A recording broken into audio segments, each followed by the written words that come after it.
आप सभी का स्वागत है हमारे यूट्यूब चैनल सरकारी गणित में। एनपीएस पेंशन किसके लिए अच्छा है, एनपीएस पेंशन किसके लिए बुरा है, सहज कैलकुलेशन के साथ चलिए समझते हैं, देखते हैं। अगर आप लोग एनपीएस में कंट्रीब्यूट करते हैं और अगर आप लोग गवर्नमेंट एम्प्लॉई हैं, गवर्नमेंट एम्प्लॉई में आप लोग एनपीएस का अकाउंट है और एनपीएस अकाउंट में आप लोग कंट्रीब्यूट करते हैं, तो आप लोगों के लिए ये जो वीडियो है बहुत ही इंपॉर्टेंट होने वाली है। और इसमें क्लियर कट आप लोगों को कैलकुलेशन के बारे में पता चल जाएगा और आप लोगों का जो एनपीएस अमाउंट है कितना होता है और आप लोगों के लिए जो अच्छा है, ये जो एनपीएस पेंशन है अच्छा या बुरा है, आप लोगों को पता चल जाएगा। तो वीडियो को संपूर्ण देखिए और वीडियो को लाइक करिए, चैनल को सब्सक्राइब करिए, शेयर करिए। तो चलिए देखते हैं यहाँ पर। तो पहले तो आप लोगों को समझना पड़ेगा जो यहाँ पर कैलकुलेशन किया गया है, एनपीएस से कैलकुलेशन किया गया है। दो प्रकार का कैलकुलेशन किया गया है, ठीक है, एक ईयरली एज के लिए और एक लेट एज के लिए, ठीक है। अगर किसी व्यक्ति जो ईयरली एज में जॉब करते हैं, गवर्नमेंट एम्प्लॉय हो सकते हैं, स्टेट गवर्नमेंट के एम्प्लॉय हो सकते हैं या फिर सेंट्रल गवर्नमेंट के एम्प्लॉय हो सकते हैं, लगभग उनके लिए सेम रहेगा। अगर गवर्नमेंट एम्प्लॉय है तो इनका कैलकुलेशन देखते हैं, उनके लिए एनपीएस अच्छा है या फिर बुरा है, ठीक है। तो अगर किसी व्यक्ति ने ईयरली एज में जॉब किया है, अर्थात 26 ईयर्स में अगर किसी व्यक्ति ने जॉब किया है, तो लगभग उनका जो ईयर ऑफ सर्विस है तो 36 ईयर्स का सर्विस हो जाएगा और उनका कंट्रीब्यूशन जो है 36 ईयर्स तक चलेगी, अर्थात 60 ईयर्स में वो जो व्यक्ति हैं वो रिटायर्ड होने वाले हैं, ठीक है। तो उसका मतलब है 36 ईयर्स तक उनको कंटिन्यू जो गवर्नमेंट का एनपीएस फंड है उसमें डिपॉजिट करना पड़ेगा, ठीक है। तो इसी हिसाब से आप लोगों का जो है पर मंथ का जो कैपेसिटी है 5000 करके, जो मिनिमम आपका जो कंट्रीब्यूशन यहाँ पर कैलकुलेशन में लिया गया है, तो पर मंथ के हिसाब से 5000 कंट्रीब्यूशन रखा गया है, ठीक है। तो उसमें देखते हैं और क्या क्या क्राइटेरिया रखा गया है ना। 60 जो विड्रॉल कब करेंगे ना, 60 ईयर्स में रिटर्न होने के टाइम में करेंगे। और एक बात आप लोगों को ध्यान रखनी पड़ेगी, जो एनपीएस पेंशन है उसमें एक होता है 100% का जो कर्पस बनता है, टोटल कर्पस बनता है at the time of retirement. That time आप लोगों को क्या करना पड़ेगा ना, 60% जो है उसको विड्रॉ करना पड़ेगा एवं जो 40% जो है उसको आप लोगों को क्या करना पड़ेगा ना, एनुइटी परचेज करना पड़ेगा, अर्थात जिससे आप लोगों को पेंशन बनती है उसको परचेज करने पड़ेगी और पेंशन लेना पड़ेगा, ठीक है। तो आप लोग 60% विड्रॉ कर सकते हैं या फिर उससे कम कर सकते हैं, लेकिन ज्यादा नहीं कर सकते। 60% कम में विड्रॉ करने से यहाँ पर पेंशन अमाउंट भी ज्यादा बढ़ जाएगा।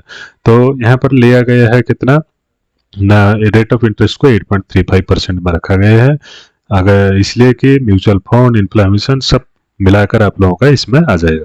तो नेक्स्ट होता है आपका जो 40% जो एनुइटी परचेज जो कि दिखाया गया यहाँ पर 40% का मिनिमम जो है पेंशन में लगेगा, ठीक है। तो नेक्स्ट होता है आप लोगों का कितना आपका कर्पस बनता है।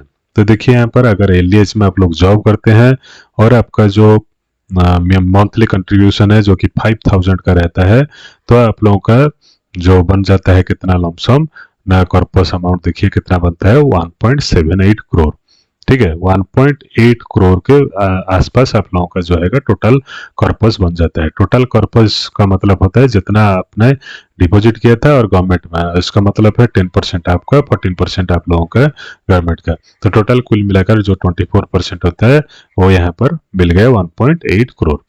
नेक्स्ट होता है आप लोग क्या करेंगे ना, 60% इससे विड्रॉ करेंगे, 60% विड्रॉ कर लेंगे। विड्रॉ करने से आप लोगों को कितना बन जाता है ना, 1.7 लाख, ठीक है, सॉरी 1 करोड़ 7 लाख, ठीक है।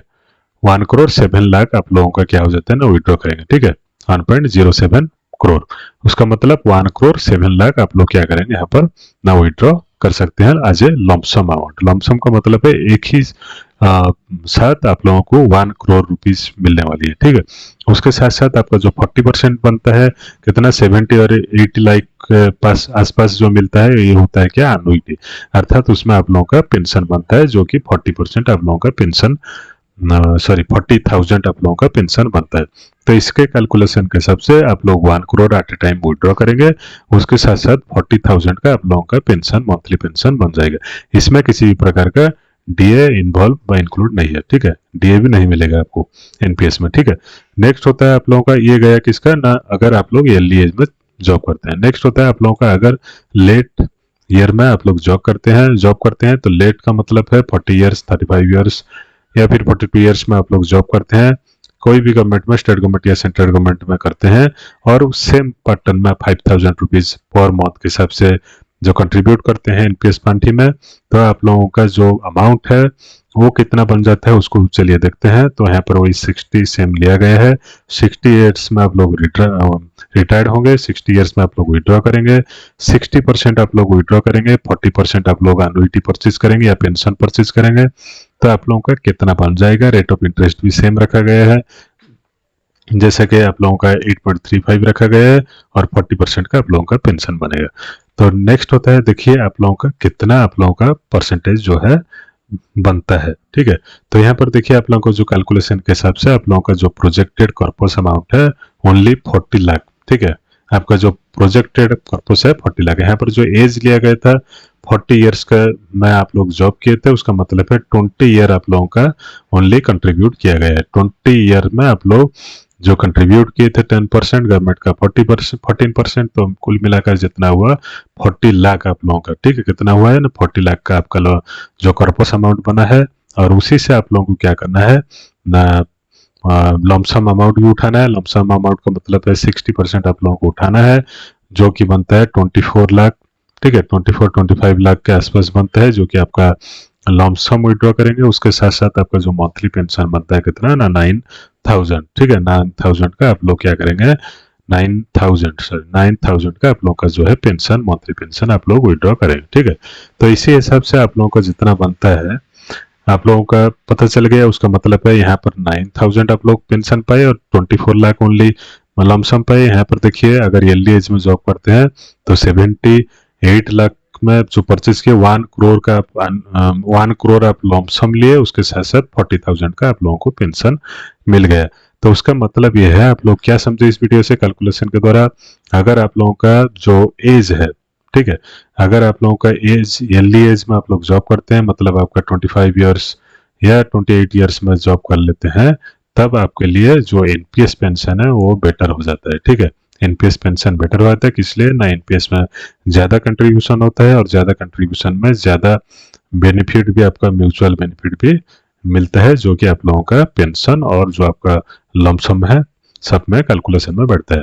अगर आप लोग लेट में जॉब करते हैं, जैसे कि 35 ईयर्स या 35 से 40 ईयर्स के बीच में आप लोग जॉब करते हैं, तो आपका कंट्रीब्यूशन अमाउंट घट जाता है, जिससे आप लोगों का जो एनपीएस में जो पांठी है, कॉर्पस है, कम जाता है, जिससे आप लोगों की पेंशन में भी कमी आ जाती है और आपका जो पेंशन है वो भी बेहतर नहीं मिलता। तो इसका मतलब है, तो एनपीएस किसके लिए बेहतर है ना, एनपीएस अगर आप लोग अर्ली जॉब में जाते हैं तो आप लोग के लिए बेहतर है। अगर एनपीएस लेट में आप लोग जाते हैं जॉब के लिए, तो एनपीएस आपके लिए बेटर नहीं है, जो लेटर या ओल्डर एज में जाते हैं। ठीक है, उसके अलावा आप लोग जो ओल्डर एज में जाते हैं वो यूपीएस पेंशन भी ले सकते हैं। वीडियो अवेलेबल है, एनपीएस यूपीएस का जो कंपैरिजन है उसको जाकर चेकआउट कर सकते हैं। धन्यवाद। वीडियो को लाइक, चैनल को सब्सक्राइब, शेयर जरूर कीजिए।